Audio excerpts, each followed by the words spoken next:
Hey, what's going on, guys? Welcome to another episode of It Resolves. My name is Kevin. Oh, my name is Will. Welcome in. Thanks for... I forgot what we say. Whatever. Hey, guys.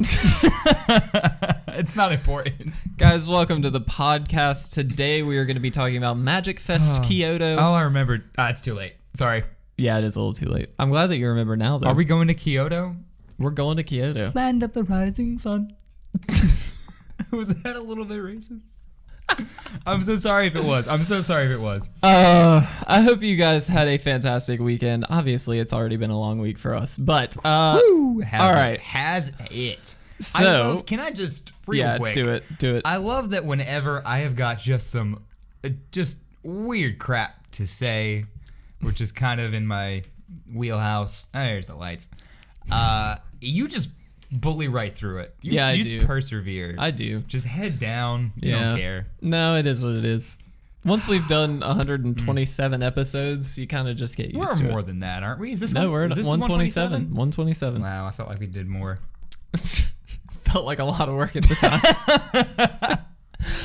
No, guys, right. So as I talked about, we are going to be talking about MagicFest Kyoto. There is a particular deck that we're very excited to talk about. Yeah. And then, of course, we have our Cracker Packs and then our questions, which we're kind of implementing as a new thing, just in general. Yeah. So hopefully we can answer some direct questions from you guys, and that'll be coming in at the end. But first. Yeah, you can't make it sexual unless you ask real nice. Random card of the day. 3, 2, family friendly. Oh yeah. Oh, there you go. Go ahead. Vizier of many faces. I didn't get excited about the card. I forgot we were family friendly. You may have Vizier of many faces enter the battlefield as a copy of any creature on the battlefield except Vizier of many faces. Except if Vizier of many faces was embalmed. The token has no mana cost. It's white and it's a zombie in addition to its other types. Embalm. 3 colorless and 2 blue is its embalm cost. I love this card. It did see standard play. For a bit, yeah. Anytime clone is in standard, it's like thrown around a few times, right? It's a pretty solid card. And this is basically clone with embalm. Right? Yeah, which I actually, a little off topic, kind of. Embalm, so Mark Rosewater posted an article, I believe last week or this weekend maybe, that was the mechanics of the Amonkhet block and how they rate on that storm scale. How likely are they to be like reprinted and stuff like that? Embalm, not likely to come back. I'm not surprised. I'm not surprised either. It was very much a flavor mechanic, right? Oh, 100%. I think it's a cool mechanic, very good conceptually. Mechanic. Yeah. But yeah, it was totally flavor. Yeah. Flavor call. All that being said, though, Vizier of Many Faces did see a little bit of standard play. It is a good clone effect. Yep. I love clone effects in general, so I like this card a lot. I like it too. I like it in limited even. That being said, it is only as good as the best thing on the board. Right. But if the best thing on the board is one of their things, it's nice to have a literal clone. Yeah, that's the thing is like when you play any clone effect, but this one included, obviously, like you copy their biggest thing and then all of a sudden you're at a standoff, right? Like they can't get through and hopefully you have an advantage based off of that is the goal. Yeah. Especially, I like that you don't necessarily need a big flying bomb if you've got Vizier of Many Faces. Right. Because that's like I think that's what 9 times out of 10 what you look for in any limited format deck that you're making. Yeah. Unless you're in green. Because nobody flies in green. But get those little trampoline bombs. Yeah, no, definitely. And like this just gives you an out to literal anything that the opponent has. I think it's good. It's juicy. Cool. Or indeed anything you have as well. It does copy everything. Yeah. So. Let me read it. Read. So why, if it was embalmed, the token is pneumatic. So is it saying it can't copy things if it's been embalmed? No. Except if it was embalmed, the token has no mana cost, so it still gets to copy something, but it doesn't come in with a mana cost. No, it doesn't have a CMC. It's all that stuff. Okay. That's just additive. Yeah. Got it. I was gonna say it's totally useless otherwise. The embalm is useless. You're right. Okay. Yep. Yep. Actually, a good card though. Pretty stoked to see that. I like it. It's not amazing, but it's good. I like the that art as well. Yeah, the art's really cool. I like the embalm stuff because they did a lot of these like whimsical, I don't know how you would phrase this, but like these little magical things. I don't know, dude. Whimsical? Don't talk to me. Right. I'm just kidding. MagicFest, not Pro Tour, Kyoto. There you go. Was a standard tournament that took place this past weekend. Whoop, whoop. Pretty stoked about it. There were the usual suspects. Sultai was in there. I don't remember. I think there was like a Jeskai control deck. Yes, there was. There was mono red. Yeah, like two. We're dipping. It's double dip. Mono red. We're in that salsa, baby. Yeah. I dig it. Well, actually, the girl's the salsa. Mono red's just like tomato paste. It's ketchup. It's ketchup. Come on. It's ketchup. But it's real spicy ketchup, if you know what I'm saying. Ketchup, baby. These are pretty straightforward deck lists, I feel like. I don't think there's anything like too like surprising with these, but like it's all just really powerful red cards, right? Like it's great. Yeah. The red decks are basically what we saw red decks become. Yeah. Like this is their peak. Yeah. And they're still just here. Yep. They're still just good. Like there are decks that are made to beat it, you know. Golgari. I think although at this point Sultai and Golgari are kind of at a bit of a disadvantage because I think the red decks very unintentionally but very powerfully kind of just nerf the Krasis in a way. How do you think? Because the red deck is tooled to get fast, low, on the ground swinging. Mm-hmm. Remember, we said the Krasis kind of just sucks. Early. Right. Yeah. So like if you are behind the 8-ball already, just getting beat by a red deck, you can't afford really to hold creatures in your hand. Yeah, if creatures are what you're banking on countering. Now, of course, the Sultai decks that is still do have pretty good removal. Yeah, of course. You know, they're not though. Like, I don't know. They're not the deck that beat red. So anymore. They're almost just playing on different fields, right? Like they're good at two very different things, and so they don't like. I would say the matchup is almost just hand dependent, as most of them are. But like I just mean like it's very hand dependent on like your starting whatever you end up with, because like if you end up with in the Sultai deck against mono red, if you end up with a handful of like removal that you can deal with all these creatures early on, you're probably in an okay spot, right? Yes, the red deck does have Experimental Frenzy, which is like the card to get out of positions like that. Yeah. But at least the one that we're looking at here only runs it as a 3 of, so it's not necessarily super consistent. And it is a turn 4 play. Good. 3 is still pretty good, but it is still a turn 4 play. And like, I don't know. I feel like turn 4 is pretty prime in standard right now. And like, if you're not hitting that board swinging on turn 4, I feel like that's kind of a miss. But then on the other hand, if you're the mono red aggro deck and you just have a ton of really high value creatures early on, like, and against no removal for the Sultai deck, you could just kind of win the game out of nowhere. Yeah, I mean, and that's what the red deck does, right? Yeah, it just kind of wins out of nowhere. That runaway Steamkin also is just it's very good. Yeah, it's prime in this deck. Yeah, I think it does a great job of being like. It's not even pseudo acceleration. It is kind of acceleration. Yeah, absolutely. It definitely needs a little bit of investment, and I think this is the card to remove if you get the chance. But, yeah, definitely. Yeah, I do think that. I mean, it's still just a good deck, right? Yeah, it's been talked about forever. Absolutely. Sideboards have changed a little bit, come and gone. Treasure Map, Treasure Cove didn't used to be in it, which is kind of interesting. There's that 4th copy of Frenzy in the sideboard for this list anyway. And then the full Lava Coil package. It's interesting that we're seeing Lava Coil, I feel like, in the sideboard. I guess it's less efficient. Yeah, and that's definitely the reason. It's less sorcery efficient. speed. It's only a creature. Right? That's fair. So as red goes to face and like that's fair. You know what I mean? It's dangerous. If in the mirror, I think it's pretty good. Yeah. I think against like Is It or something like that, like Phoenix decks or something like that, you want this because it does exile. Honestly, against a lot of your problem decks, this is it. Yeah. Now, you don't want it main board against Nexus of Fate decks because that's true. You don't have a ton to hit with Lava Coil. That's true. There are seldom targets, but not always a ton to hit. So I think the nature of the Nexus decks, I think you just have to be you have to be faster. So you have to get like, your instant stuff out there. Lava Coil, great card though. Great. Definitely. Legion War Boss I like also as a way of a go wide strategy kind of thing. I love that card. I think it's sweet. I think it's really good. It's reminiscent, though probably not as good as Goblin Rabble Master. Definitely. And I love that.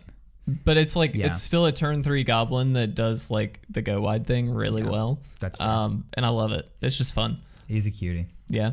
He's just a sweet boy. Featured, shameless plug, in the decklist Goblin Calamity, which you can check out on our channel. All right.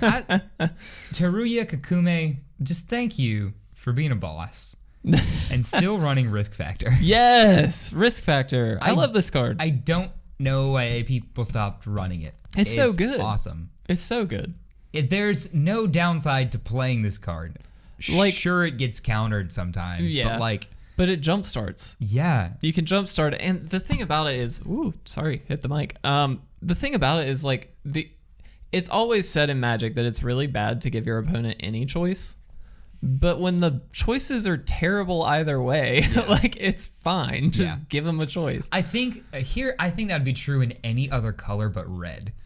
Maybe so. Because like red doesn't want anything complicated. Yeah. Right? Red is a super like easy college relationship. It's like we just got the weekend free. You just want to chill and eat pizza or like go out and grab a drink. I don't really care. You want to draw a few cards or do some damage? I don't really care. I love your personification of red. But I mean, this card alone right here, like it doesn't need stuff. It's just like it's just really good. It's Jay chillin', baby. It's down for whatever.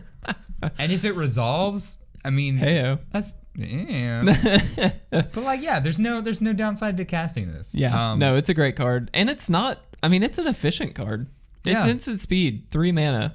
Yeah, like and has jumpstart. Like this is a card I think that should be like 4 mana, but isn't. Yeah, and I think it works really well too for like experimental frenzy, because if you have the frenzy out and this is in your graveyard, just discard the card you can't play anyway. Yeah, because you still draw a card every turn. You just can't use it. Yeah, discard it and jumpstart Risk Factor. Like that seems great. Yeah, I love Risk Factor so much. Yeah, I don't know why that card does not see a little bit more play, but I will say I guess it's not as great early game to invest 3 mana in that damage if you're like far off from your goal. And it's not great in a board stall. Like they would just take the damage. Yeah. Right. Like so there is a point when you want that mana to be investing in removal. Yeah. And clearing the board for more damage.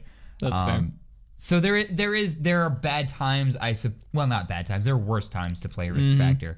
But at the end of the day, I mean, it still does a lot. And if you're in any kind of stall like that, like you're drawing few resources, you could pitch this. Yeah. 4 damage is still 4 damage. Then you get 4 more the next turn. Yeah. Right. Exactly. Or 3 cards. The thing is, I mean, this card represents one of 3 things, right? It represents either 8 damage, 4 damage in 3 cards, or 6 cards. Like that's a lot. Any of those are pretty good. Yeah, wouldn't you as say? It turns out. Pretty good. You know the 2 things you need to do to win a game of Magic?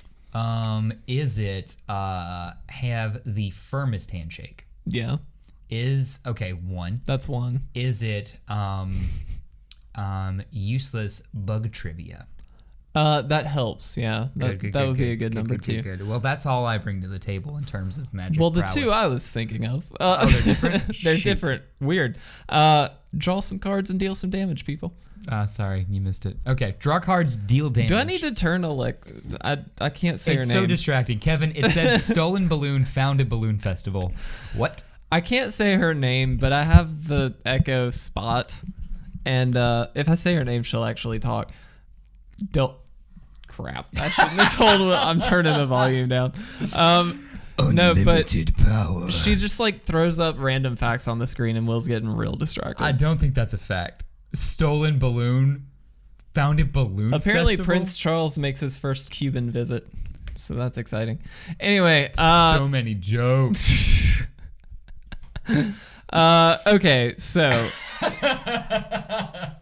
You're loving this, and it's Oh, hilarious. wow. I will say Yuya Watanabe took second place. I'm only mentioning him because I love him and I want to beat him. He was playing Sultai, pretty standard list at this point. You want so to there's beat not a him? lot. Really? Yeah. Got it. Anyway, Gruel won it, and I don't know how to pronounce this person's name. Dick Young Bay. That one took first place with Gruel. Some were calling it mid-range, some were calling it aggro. I lean towards aggro. It's Gruel. It's gonna whack stuff. And yeah, it's just beaten face. Have big fatties. Finally, though, Gruel Spellbreaker makes its appearance. This card is so good. Yeah, so to be fair, the Gruel list is one that has been like waiting in the wings for a little while. Yeah, that's fair. No, I can't say that. It's not good. I was trying to think of a metaphor, and the one I got was just not nice. So, Gruel. Now I'm grasping here. Yeah, no, you're good. Blip, blip, blip, blip. Gruel's just waiting for its turn. Really, yeah, right. No. Because sure. this was a list that had been like played a little bit. I've seen a lot of arena games with Gruel lists, and it's been doing pretty well. Yeah. So I was waiting for like the paper Gruel to come out and do stuff. This is a card that I think kind of pushed it over. Well, really, I'll say the card. I think our latest set was really what gave it its teeth. Oh yeah. The 100%. The Spellbreaker, excellent cards. Harpooner mainboard is something that I would never have thought possible. But it's such a. I mean, in this list, I feel like it makes a lot of sense. To be honest. Totally. I mean, you can deal with any angel. You can deal. Excuse me. You can deal with the Phoenix. You can deal. Both Phoenixes. Yeah. This one in Arclight. You deal with the Drakes. Like the flying problems you have are solved with the Harpooner. Like, it's dope. It's such a good You card. don't have to waste removal on it. It still I was gonna say resembles a threat. Represents a threat after it deals its damage. I love it. I love it. It's such a powerful list. I mean, it's just high value creatures is like the main goal with this. And right? then a little bit tricksy, right? A little bit. Yeah. Direfleet Daredevil's in there. The Chain Whirler, which deals with low stuff, and Planeswalkers pretty well. It just adds that threat there. The Guardian, which is pretty cool. Obviously Spellbreaker, which is just a fantastic beater, but also kind of gets around control stuff. A little bit, yeah. Harpooner, like you said, deals with flyers. The Phoenix, which is just like stupid when it comes to just coming back and always being there. Yeah. And then of course the Hellkite, which is just hugely strong. Skargan. That's a name. Yeah, that is a name. But then it also has Collision Colossus.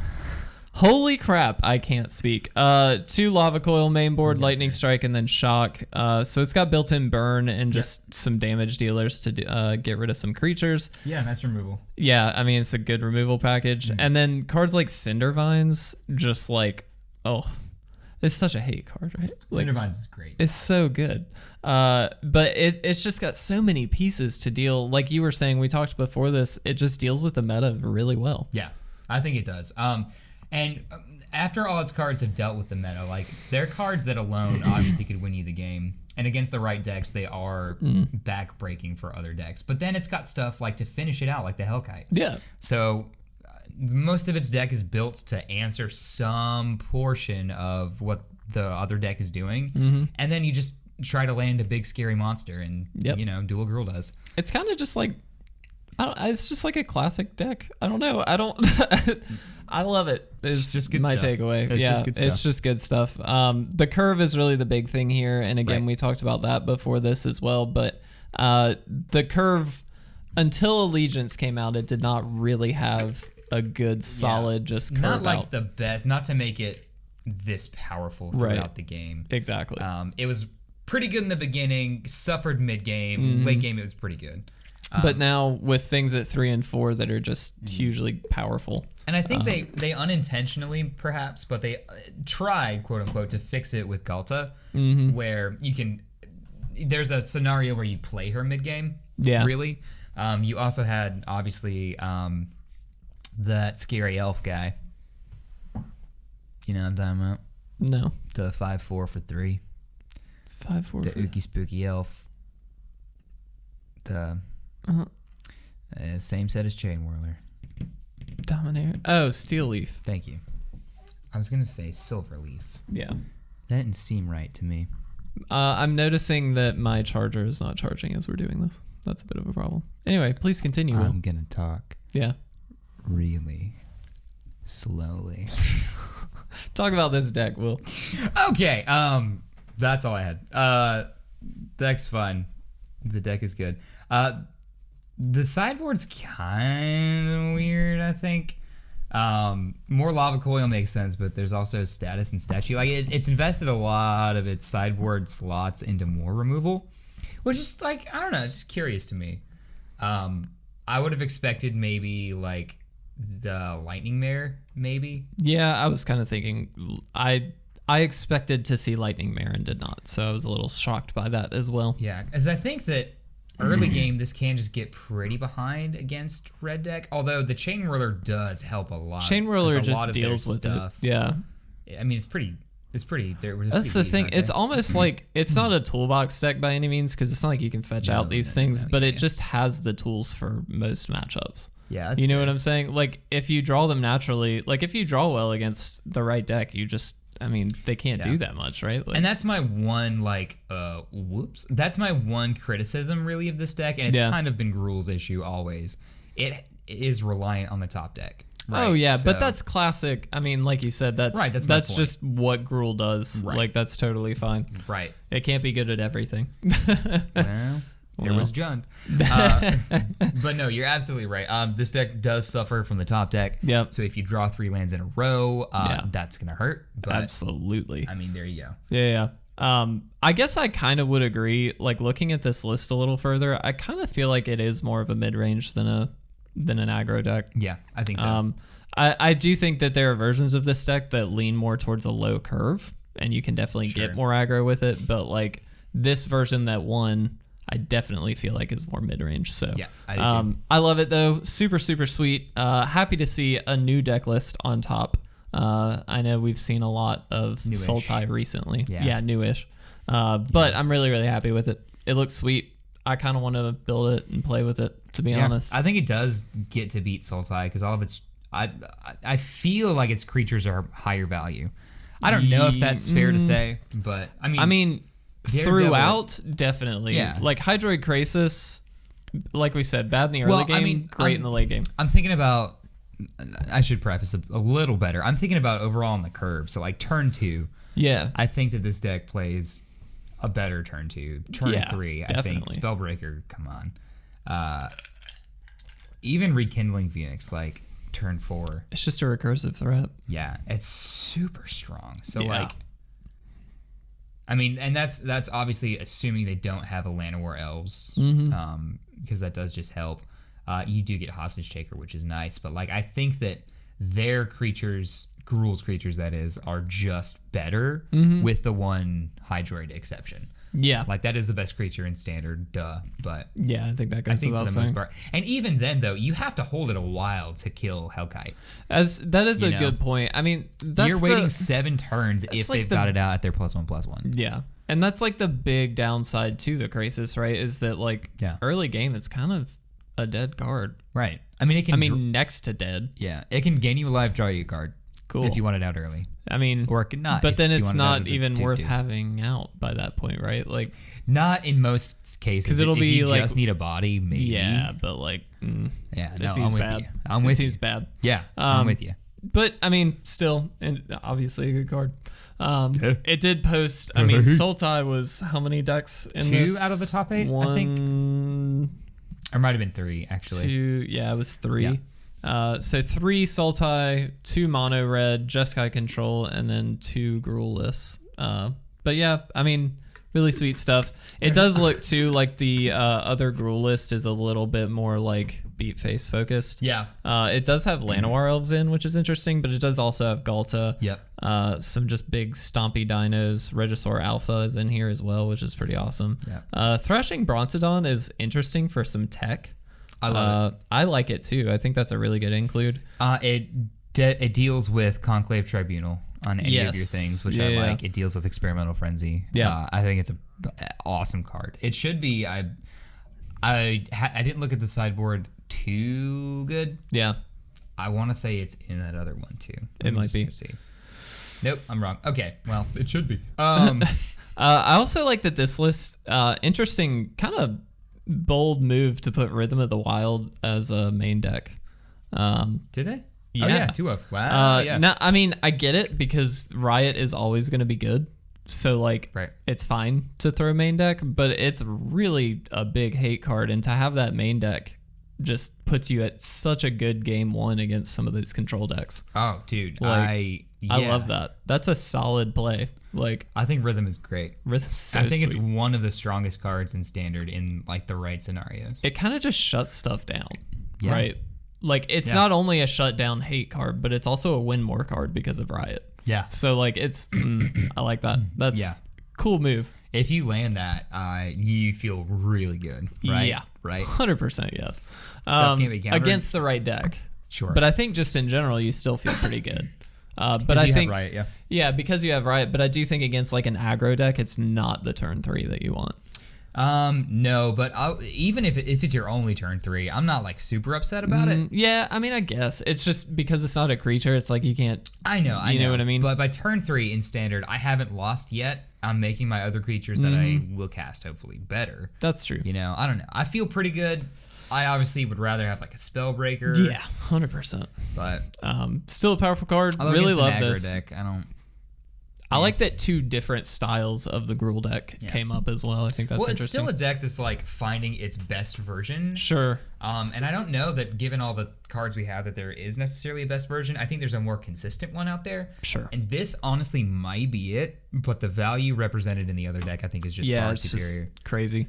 Anyway, yeah, so congratulations to everybody playing in MagicFest Kyoto. It was awesome. I absolutely love the top 8 that we got. Still like the Sultai deck, but I'm happy to see some new stuff come in. Everyone likes the decks until the decks are the best, and then no one likes the decks. I still like it. I mean, it's a sweet deck. I just thought of that Vine. Have you seen it? No. It's a little girl. She's talking to these other little girls. Yeah. She's like, when I come around, all you want to do is do this. And she makes like little hand signs. And then she goes, but then when I come back around, y'all ain't want to post up. Which means fight, Kevin. I'm fist up. Yeah. You know what I mean? Cool. Everyone loves the decks. I like the decks. Until the decks are too good. And then ain't no one want to post up. I still liked Splinter Twin up until they banned it. Yeah, you're just a bad person. But I am just a bad person. You're just a...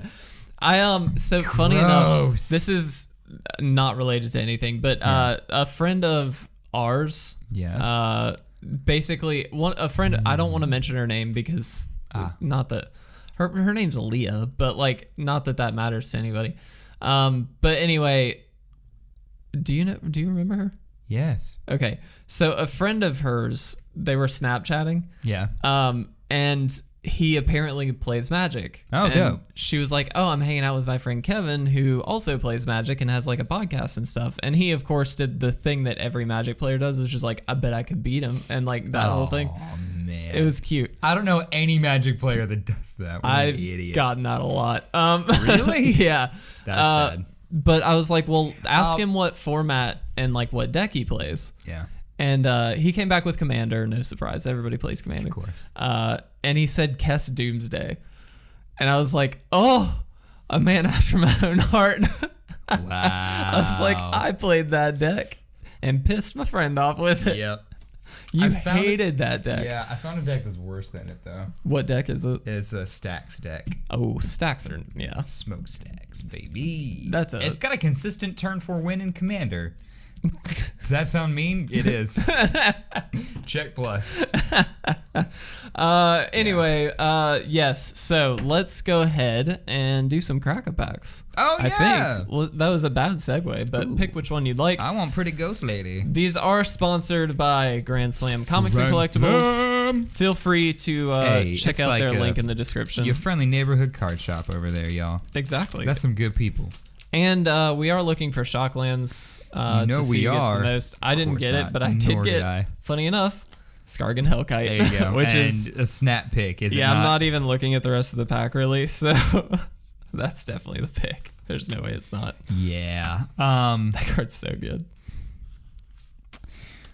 So I got Kaya's Wrath, which is pretty good. I think I take it just hedging on the fact that it is like game saving in a lot of positions. There's also Sky Tether though, which is really good removal in white. It's not technically removal, it's pseudo removal. A lot of stuff in white usually is, but it's like a shrinky enchantment, right? Yeah. So it's enchant creature, it has defender and loses flying, so that's pretty good. I think though the Wrath is better. Higher upside, right? Definitely. If there's like, if I'm losing, I can get out of any situation, and that's kind of that's appealing to me. Yeah. Death 60. It also buffers your life total, if I'm not mistaken. Yeah, it does. You gain life based on the creatures you control, though. Yeah. Right. Yeah, they were destroyed this way. Yeah, I love that though. I think that's a sweet Wrath effect. It is. Sorry, So it's got the Planeswalker watermark, and I forgot that meant it's important to the plot until now. Yeah. Apparently, she gonna kill the obs of that. Yeah. Like for good. They're already dead, but like, you know what I mean? Oh, speaking of dead Planeswalkers and stuff, Justin from Red Zone Gaming. Shout out to Red Zone Gaming on Instagram. I believe he's bringing his YouTube channel back too. I'm not 100% sure. But he's awaited this day. He's a really nice guy. He's like hooked up with us before about like collaborating on some stuff. I want to go on the record. No, he has not. You are in a mood today, man. Family friendly. But yeah, he reached out to us a couple of times about collaborating. He is a good guy. He is a really nice guy. Don't let my silliness fool you. Yeah, Will's just tired. That's all this is. Sure. And this is also just how Will is on a daily basis. But shout out to Red Zone Gaming. You should just go follow him. He's a really cool dude. Yeah. That was all I wanted to say. Do it. Before I was rudely interrupted. I'm sorry I ruined it for you. I'm Kinda sorry, did. Red Zone Gaming. Man, this episode is just doing great. Okay, so we do of course have questions that have been asked by you guys on our Instagram page. And I think we talked about this before. I think we're going to start doing this as like a monthly thing where we're going to ask you guys to ask us questions that we can then ask and then talk about. Yeah. Which is good for podcast. two reasons. If you felt like you missed it the first time, ta-da! Yeah. Now you didn't. And we don't have to answer questions except for that day. So we don't miss them. Yeah. No, I honestly, it's just nice because it's direct feedback. It's like questions that you guys actually want answered, not things that we think you want answered. For those of you who don't care about the standard meta. Which is me. All right, so we'll pick 5 of these as we go through, and we're going to start off with not a doozy, but like a bit of a timely one. What do we think of Arena? The reason I say this is timely, by the way, is I agree. I like this question. Good question. They just released new card art frames and stuff like that for Arena, like literally last week. Yeah. They gave us some previews and stuff like that. They look really cool, I think. And so anyway, thoughts on Arena as a whole? Are you asking me to answer first? Yeah, go for it. I love Arena and everything about Arena. Have you played it much? Yeah. Okay. I have. I did for a time. I think it's really, really smart on Wizards' part. Yeah. It's great for the business. It makes the game a little more accessible to people who otherwise wouldn't play it. Mm-hmm. It is so much better than Magic Online. I know that you don't get Commander, Modern, Legacy, or Vintage in Arena, but it is so much more fluid. Not as buggy. I know it crashes now and then. It's just of course. But that just happens. Yeah. But it just works and it's simple. Yeah. Love it. And you can like grind so much on Arena. I mean, that was true in online, but I honestly don't get like grind fatigue from doing it on Arena so much. Because I think it honestly comes down to it's fun to look at. Yeah. It's fun to fiddle around. Like it's engaging. Magic Online was not. I agree with that. So there you go. I think its business model for Wizards makes a lot of sense. It's cheap stuff. It's all standard stuff for now. I'm not we don't really. They could do anything with Arena. Yeah, the theory I guess is that they're going to do like an extended standard kind of thing now that they've got sets that are rotating out kind of a thing. Could be. But we'll see. Right. We'll see. But I love it. I think the best part about Arena now is that they are bringing it it's competitively relevant. Yes. Like Magic Online was. Yeah. I think it does say a lot though that Numot the mummy, Yeah. God. Numot. Yeah. Yeah, I'm trying to think of his real name, but I can't.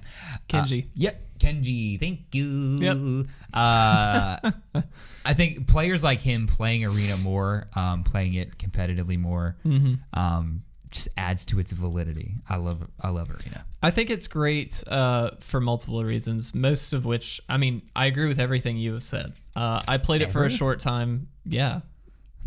It's weird. Sweet. So I played it for a short time. I don't play it often, mostly because I'm on a Mac, so I have to run like a virtual machine just to run it, and it's kind of annoying.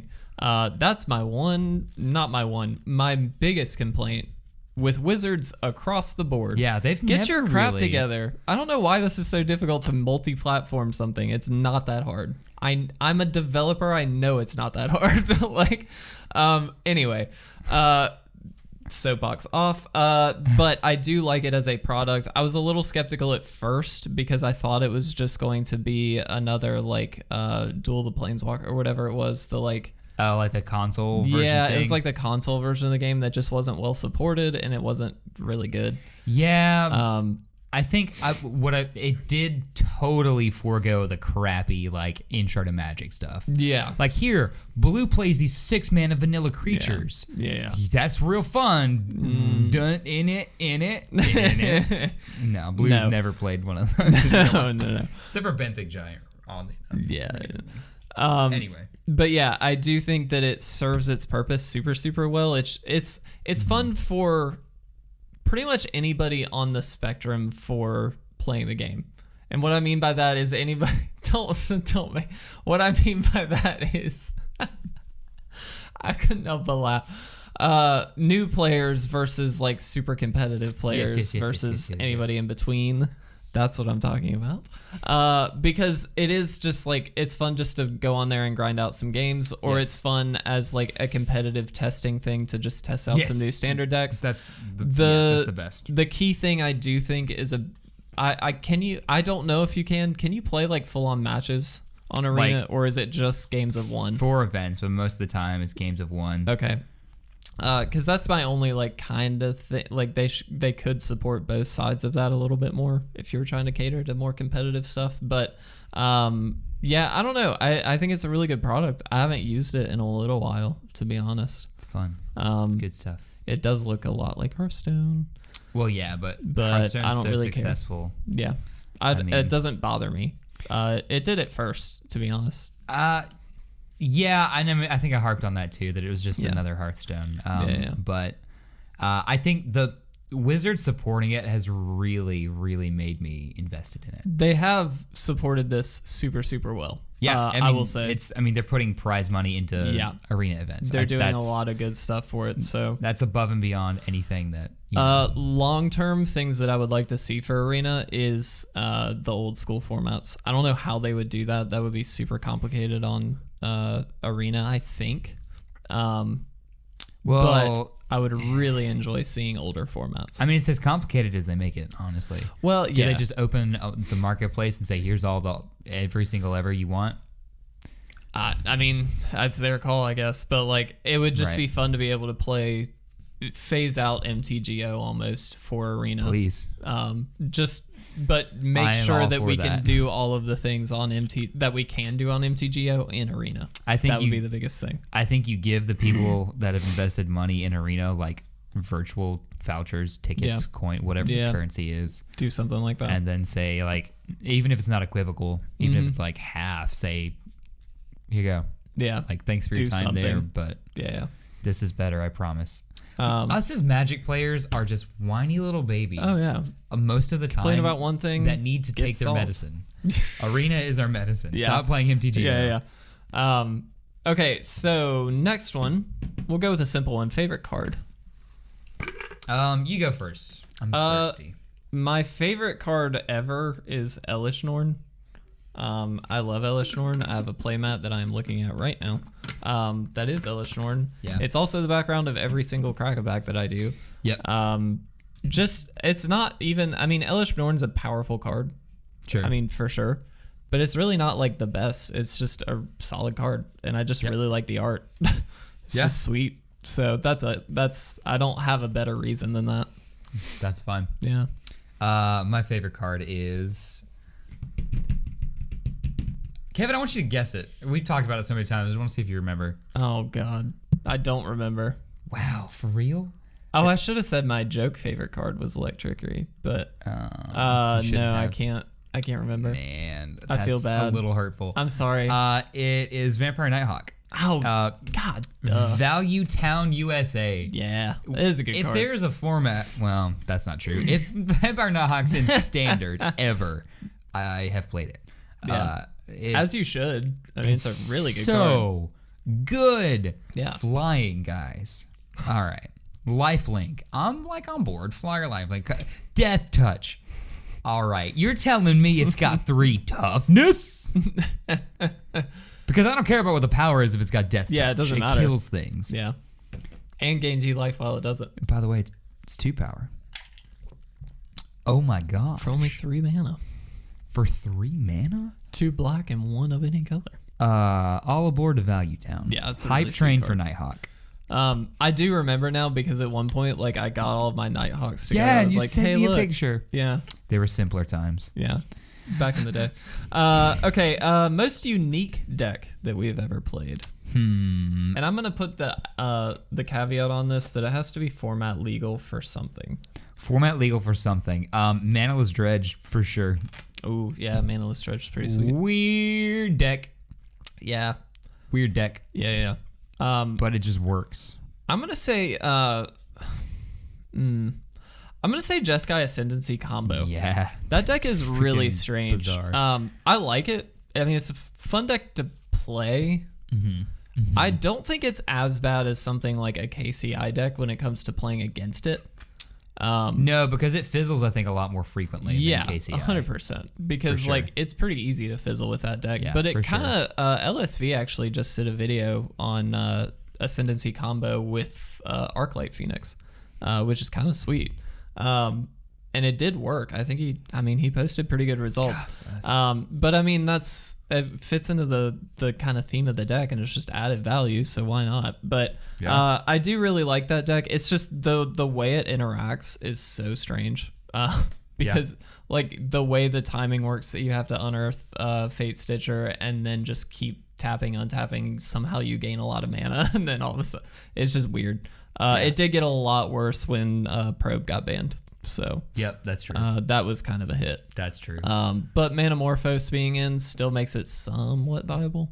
Yeah, I agree. And Faithless Looting is a pretty big key to that card, or to that deck as well. Yeah. I think it's a really I'm not upset if ever I would play against it because you can just kill the Fate Stitcher. Yeah. I end mean, of the there are a day. lot of outs against Jeskai Ascendancy. Let them do their thing and just hug your path. Yeah. And just give a little smooch. Be a little happy. Send it on its way. Honestly, if you win with Jeskai Ascendancy, you've earned it, is the way I look at it. Yeah, amen. Because that deck is weird. Yeah. But very fun. Speaking of decks, favorite modern deck? Favorite modern deck? I love modern, so I've got... Right now, I'm not sure. I think in the past, it has usually been some form of Delver. I think I'd probably have to say Death Shadow right now, just because it is really satisfying to play. Dang. Oh, was that yours? Oh, yeah, dude. that's one of mine. That's what I put on Instagram as mine because it does just feel like Legacy Light. Yeah, it feels. I'm always doing a lot of things. Yeah. When it's Death Shadow, And it just like works. almost free, Basically, which feels really fun. Yeah, basically. It's just a fun deck to play. You get to see a lot of the deck every time you play it, because you do cycle through it so quickly. Yeah. So it's like really, really easy You to get to all your handle stuff. on it. Like you always feel dangerous, which I like. Yeah, that's a good point. I was gonna say another one of mine, 2 of mine, I will say, 8 Rack. Yeah, you just love. Just because it took one thing and made it the entire point of the deck, and it's viable. I mean, it's not terrible. It's pretty good. It won at one point a GP. And it's just a fun deck to play. I mean, yeah, it's annoying to play against, I'm sure, but it's not like it doesn't take forever for it to win. No, it's not the worst. Once deck. it does its thing, you're good. Yeah. And then also Ad Nauseam, just because I like combos. Ad Nauseam. Yeah. But again, Ad Nauseam is less annoying than a lot of the other combo decks that we used to see, or that we sometimes see. So yeah, I like all of them. I really like Modern. Jund is always a good classic too. Yeah, Jund like in the past. It's not where it used to be, unfortunately. So let's do one more. All right, deal. You pick. You pick if you can read my handwriting. I know it's terrible. Favorite set story? Piece of cake, baby. I like Innistrad. Oh, duh. So everybody likes Innistrad. Yeah, I mean that's my favorite. Yeah, Innistrad's setting was just so good. Yeah, the setting was great. The story was pretty good. Who doesn't like a good old-fashioned werewolf vampire fight? Yeah.